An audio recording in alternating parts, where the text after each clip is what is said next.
Hi, my name is Nita Johnson, and this story is about my father, John Astleford. My dad's mother's name was Ruth Wiley, and his father's name was Abram Astleford.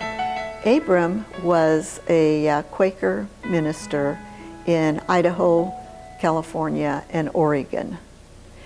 My dad had always wanted to be a medical missionary, and so he was in medical school when he received a call from the superintendent of California Yearly Meeting of Friends.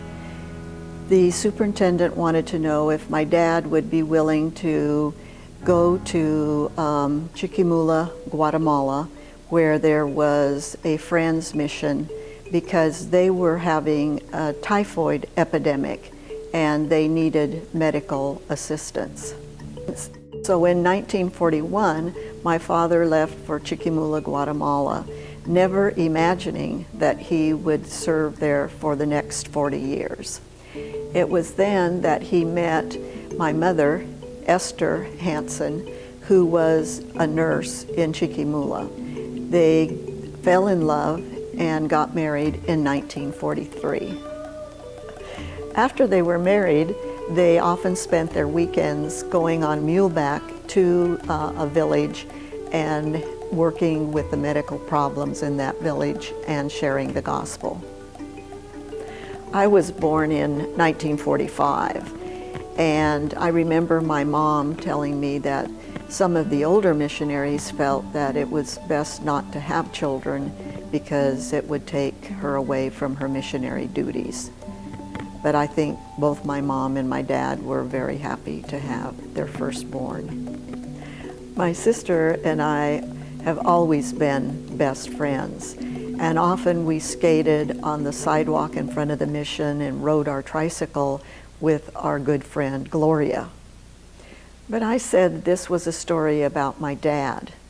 In 1962, my dad was invited to speak at the Presbyterian Church in Guatemala City.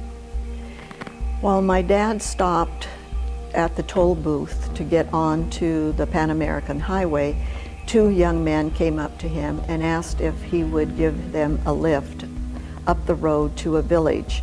They said that their mother was dying, and because it was during the time of the pilgrimage to the Black Christ in Esquipulas, there wasn't any room on the buses. My father said yes, and the men got into the four-wheel drive Jeep. When the young man told my dad to stop and that they would get out and walk the rest of the way, one of the men pulled out a gun and pointed the barrel at his face. There were two shots, one into his cheek and the other grazing the back of his neck. Somehow my dad managed to remain conscious, and he reached into the glove compartment and pulled out a rag and pressed it against his cheek and was able to drive the remaining kilometers to the outskirts of Guatemala City to the American hospital.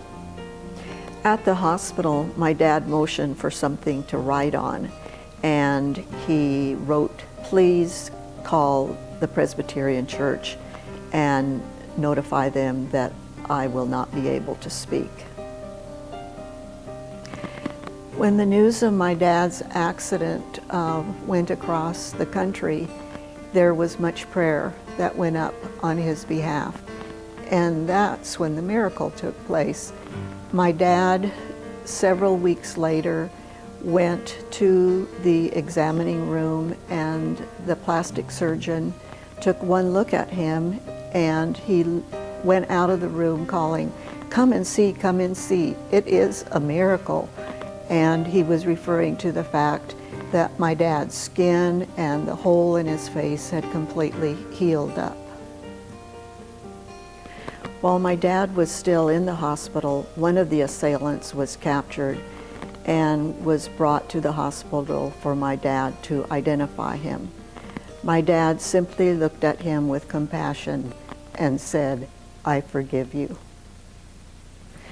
That's the story of my dad, John Astleford, a man of humility peace, and forgiveness. Amen.